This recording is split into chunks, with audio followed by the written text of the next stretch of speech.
Welcome to the Property Mindset podcast, where I'm Emma Howitt, mentor, investor, and your guide to building wealth, freedom, and personal transformation through property.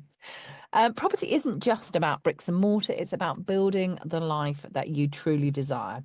And in this space, we don't just talk about strategy, we deep dive into mindset, something I've found is often missing in many other industries, but has been a real game changer in the professional property circles. So today we are covering the property investor's edge.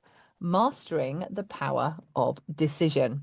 So, guys, let's turn our dreams into actions and our actions into success. So, not a lot of people talk about decisions and how that can affect our property journey. You might think, oh, I need to make a decision to make an offer or make a decision on my strategy or my area. But decision making actually goes far, far deeper. And it really is a very, very powerful element to you being a successful property investor. So, yeah, why does it really matter? Well, decisions literally are the foundations and they are critical in property. So, if you know of Napoleon Hill's Think and Grow Rich, so that's an absolute Bible. If you have not read it, you must read it. And Napoleon Hill talks about the fact that successful people make decisions quickly. So this is something that was quite new to me when I really got into mindset around my property journey. And I realized that actually there were decisions that I just were not making. I'm not so much of a procrastination. I'm not so much of a procrastinator, but there are times when I maybe do procrastinate a little. But equally, I realized that there's certainly some decisions that I wasn't making. And every property deal requires really decisive action, doesn't it? You've got to analyze the deal. So there's lots of information that you need to find. There's lots of people that you need to talk to. And obviously, you've got to be able to make offers, build relationships. There's so many things that go into it. And a lot of it really relies on this decision making progress. And I really like this quote. It's a Chinese proverb. And it says, the best time to plant a tree was 20 years ago. And I really relate this to property. I wish I'd started 20 years ago. The second best time is now. And that is a decision in itself. So I talk to a lot of people who are looking to get into property, who are looking for mentorship. And a lot of times they are stuck. They're desperate to make a decision. They really want to get into property, but there are things that are holding them back. So the common pitfalls of decision making, and I think we can absolutely all relate to this, is that number one, I think, has to be analysis paralysis. And especially if you're not great with numbers, if that's a concern to you, that can massively hold people back. And remember, we don't have to do it on our own. If you've got somebody else who's really great at doing the numbers, they've got that more analytical brain, they're likely to be weak in other areas. So the creative areas, for instance. So team up with these people, help yourself with this analysis paralysis. And that is just such a huge element, but we have to work through it and we have to understand ourselves better to know what it is that we don't know and how we can grow on that. Then you have got fear of market conditions. Wow. How many people, that was a bit like the Chinese proverb, how many people thought, I think I'm going to make for better market conditions? So over the last years, we've had various things from Brexit to COVID, everything. I mean, literally, you can find a reason to be fearful of the property market. And equally, the market can be too good. It can be too bad. It can be too average. So, I mean, that is something that we just have to understand. And when you think practically through that, you kind of go, actually, there's just never going to be a right time. I always compare that to having a baby. There's just never a right time to have a child. So you just got to jump in and really make that decision. Do not be that person who in 20 years' time still has not made that decision to move forward. And then number three is waiting for that perfect deal. I'm really sorry.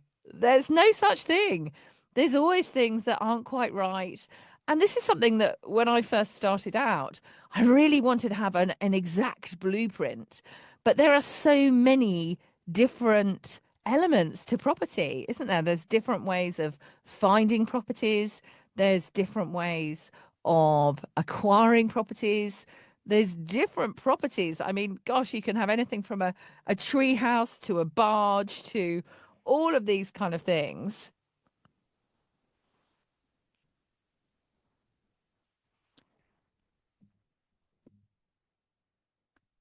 And they all look completely and utterly different. And then, of course, it's different ways of monetizing the property. So, all in, there are just loads and loads and loads and loads of different strategies. And so, if we're going to work on this perfect deal, the deal that's never going to go wrong, the deal that's just going to be plain sailing, it's the most beautiful, wonderful estate agent. They lead you in. It's almost like you're on a cloud, just going around. You're looking at the property. It's exactly what you wanted it to be. The analysis, the numbers are almost to the penny where you want them. And then the buying process, the solicitors are all responsive. They come back to you. In fact, they're chasing you. And then the renovations, the trades team, again, they're all beautiful people. They all just are getting on with everything. Every floorboard that's lifted up, there's no issues underneath. So you can see where I'm going with this, can't you? There just is never going to be a perfect deal, but we have to get to that time where we are able to see more of the good than the bad. But we have to get to a stage where we have to make that decision, because obviously then we just don't go forward. And another part which I really like, if you've read Secret of the Millionaire Mind, it is all about shifting your mindset from this scarcity element, which is inherently fear. It's fear of not having, fear of it going wrong, to a real abundance mode where it's about taking action. It's knowing that you will find the solutions to those problems. But again, it is all about evaluating the risk, but equally focusing on what the gain could be as well. So we've got to have this kind of balanced seesaw. So if you imagine if you've got risks on one side and what you could gain on the other side, you really want to be working out, well, where is it weighted? Have I got enough information? Have I got enough clarity? And often hesitation should not be seen as a failure. Okay, so hesitation basically is a signal that you need more clarity or you need more confidence. And actually, the times when I feel like I might be procrastinating, when I really study it, I actually realize that perhaps I haven't got enough information, perhaps things aren't quite in the places that I wanted them to be, and actually I needed to work on other things to be able to make those decisions, to be able to take that action, to be able to move forward. But Jim Rohn absolutely nails it on the head when he says indecision is the thief of opportunity. I'm going to repeat that. So indecision is the thief of opportunity. So unless we make those decisions, we're not going to get those opportunities. So there'll be people that you speak to that say, oh, I wish I hadn't sold that property, or I wish I'd bought that property, or I wish I'd just made that first step. I wish I'd done that course. I wish I'd done this. I wish I'd done that. don't miss out on these opportunities, because there's so much that we could miss out on. And people on their deathbeds, they never say, oh gosh, I did a bit too much in my life, didn't I? I took too many risks. They literally wish they'd done more. So think about that now. Do you want to spend the rest of your life just not quite making those decisions, not quite taking those opportunities? Well, that to me is just a real shame. We do not want that. So what can we do to make, confident decisions? It's just make a decision. It's not necessarily that easy, is it? So I have got 3 steps, and then I've got another part to carry on. So the 3 steps really in this property decision making is 1, clarity, really clear. So basically have that decision and really thinking about that big goal you've got. So if you really understand that big goal, you can align everything that you're doing with that. And then that suddenly gives you your why, that suddenly gives you that drive. You've suddenly got that emotional tie to the result. So you're able to understand that. So that real clarity around where you're going and your goal. Of course, step 2 has to be that information. Where do you need that information? Is it through, surrounding yourself with people who have done what you've done before? Is it going out there and doing courses? Is it reading books? Is it watching others? Is it networking? So there's so many places that we can go, but we've got to be so careful not to over analyze, haven't we? It's really key that we have that level. Remember that seesaw of information. And then the 3rd step is action, action, action, action. Commit fully to take action on the work that you've done. So you've done the groundwork, you've done the foundation. And this is so key for me, especially when I'm working with mentees, is people just want to jump in. And as much as I want to support that, you have to do the foundational work. So if you've got an area, you've got to do that due diligence on the area. You've got to understand. So lots of it. In fact, I had a chap come to me the other day and he's like, oh, I'm looking at Bristol. I'm looking at Bath. I'm looking at Swindon. And then he mentioned another one and wondered why he wasn't getting some deals over the line. And I was just like, wow, that is just so much information. No wonder it's taking you so long to analyze deals. If you choose an area that is really works for you, your strategy, your goals, guess what? You already know what the average price per square meter is of that property. You already know of that area. You already know that street. Is it a great street or is it one of the undesirable streets? You know how much it's going to cost within reason to renovate. You have all that information because you know that area so well. Whereas if you're flitting from one thing to the next, you just don't have all of that information. And that's where it's just so challenging to move forward and make those decisions. And I think what can really help as well is I've got the 5 C's of decision making. So it'd be great just to write these down to remember them. So one is, I'm going to read them out first. So one is clarity, cash flow, confidence, commitment, and conclusion. So they're pretty self-explanatory, but it's following on from these steps of property success. Decision success is you need to have that clarity. You need to understand the cash flow. We can't move forward if you haven't got the cash flow. We need to know that you're confident. So you've done that analysis. You are confident as a person. You've got to make that commitment. You've got to make those decisions and you've got to have a conclusion. There's got to be a finality to it. So really, really work through that. So the next element to think about is this whole emotions around making decisions in the property world. So now again, I want you to think back and I'll put a link to the stick man. So if this is new to you, this is going to seem kooky, crackers, a bit weird, but inherently in the mindset world, we do not have a picture of our mind, but we have a picture of everything else. So if I'm thinking about a property crops up. If I'm thinking about the kitchen, I am thinking in pictures of the color of the fridge. I'm thinking in pictures of the tiles on the floor. And so when we're thinking of changing and adjusting things, we can dream it, can't we? We dream in pictures, we can dream through it. But when we're talking about changing our mindset, we haven't got those pictures. We haven't got a picture.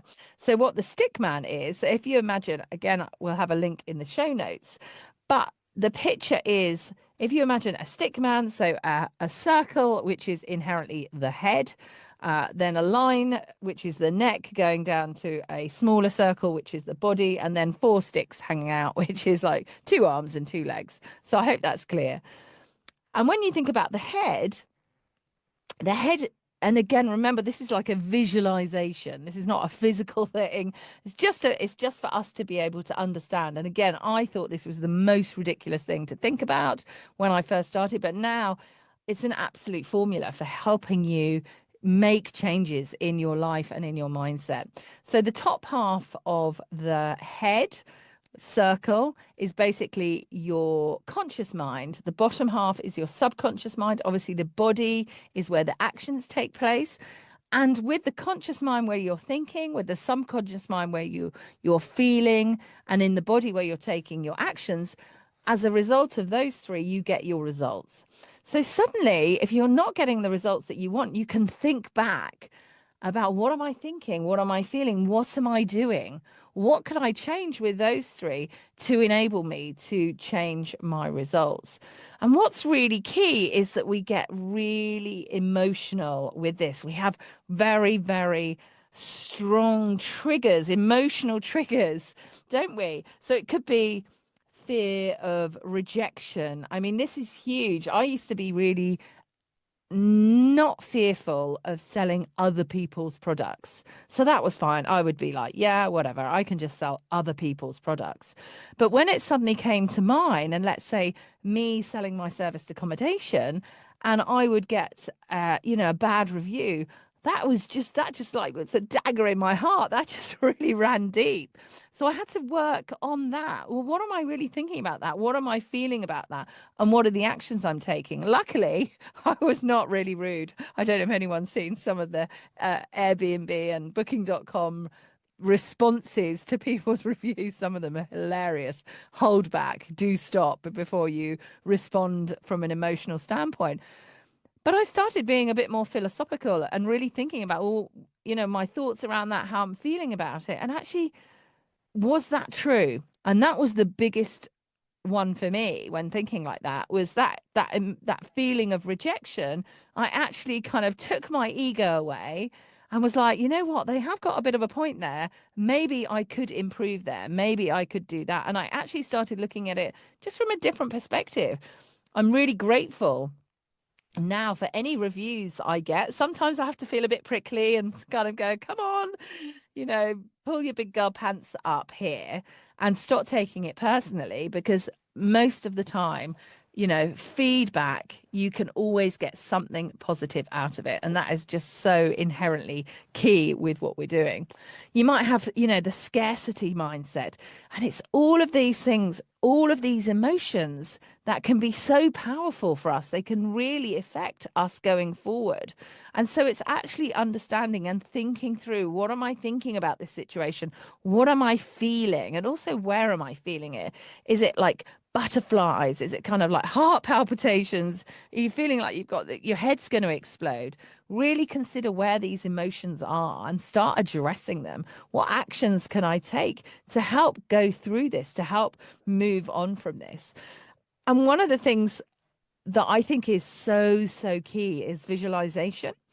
And what or how would you behave when you've achieved your goal? And this is a big one. So we have lots of people that are really fearful of going to networking events.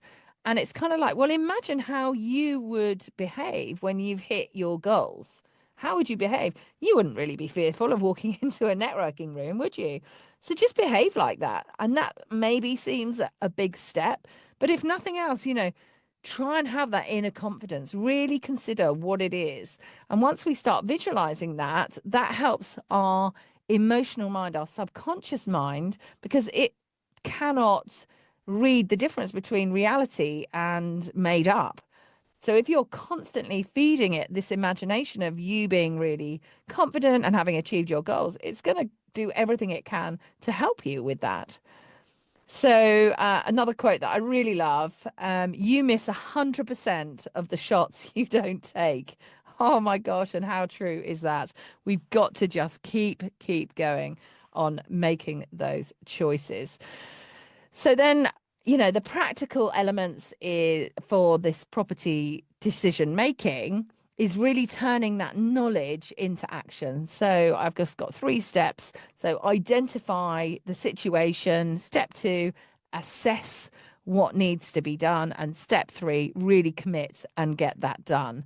And those are pretty simple kind of things, but inherently, what we tend to do in our decision making is we have this path that we thought that we'd maybe visualize that we would take, and perhaps it was a fairly straight line, and suddenly when it comes to the crunch, when it comes to reality quite often is not the same, is it, as the physical actual. And that can really throw us aside. That can make us suddenly doubt ourselves. That, I call it the black dog on my shoulder, yabbering in my ear. Oh, that's because you're not good enough. That's because this, whatever that person, that little inner ear says to you, we just got to brush it aside and look practically at the situation, identify what is that situation now, what is my assessment of that, and what can I do to commit to move that forward. What do I need to know? What action do I need to take to move this forward? And a big one is making that decision plan for your week. So quite often, if you haven't got a really strong plan, you haven't got a daily reflection of what you're doing, if you on a Sunday night are not writing down the whole plan for the week, that can really make decision making much more challenging. So I know I used to just be pulled from pillar to post, and suddenly at the last minute, my kids would want collecting, and then something else would crop up, or I double booked. I seem to have this dual life of kind of kids and work, and suddenly I'd have planned something, and then I realized that actually that completely coincided with a meeting, and I would just feel awful about everything. So this whole planning and enabling yourself to have the mind space, to take the time, to get the clarity, to have the assessment, to understand and make those commitments is so huge. It really is having it there and understanding it. And it enables you to, to get that knowledge, to see what it is that you need to do to understand your situation. So definitely planning is huge. I'll put a link in the notes. I love something called This Is My Era. I need shares in it because I recommend it to everyone, but it's a great book. It covers so many things, including, gratitude, affirmations, all of those things. But one of the things it does a lot and really successfully is looking at yourself, at what you've done, for instance, today, reflecting back, what have I achieved today and what would I have done differently? And that is how we really grow and enables us to make those decisions, and even simple decisions as to when we do work in a day. So some of us, mornings are great, and that's when you really want to concentrate on the big jobs, and perhaps in the afternoons you might have meetings. Well, that's a great decision to make. That is a decision towards your goal, and making you get there more quickly. So it really is about having this accountability. What other elements can you put in? How can you take control of your property journey? What is it that you can do? So is it a question of perhaps meeting up with an accountability partner or a group of you once a week? Is it having a WhatsApp group where you all put in, look, I've achieved this today? Is it sharing your goals with the world on social media? That kind of adds an accountability level, doesn't it?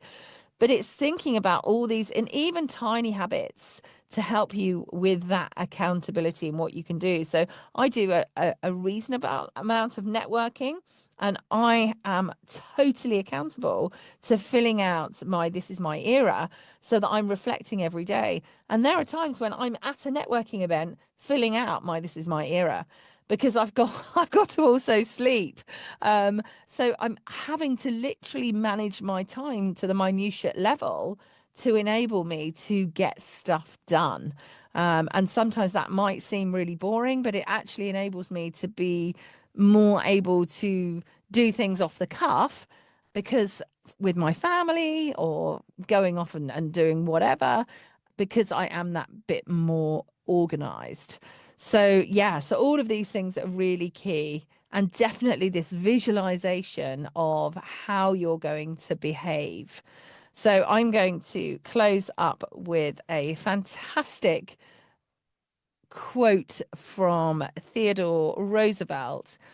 And he said, in any moment of decision, the best thing you can do is the right thing, but the worst thing you can do is nothing. So today, guys, we've covered off how important decision making is for your property success journey.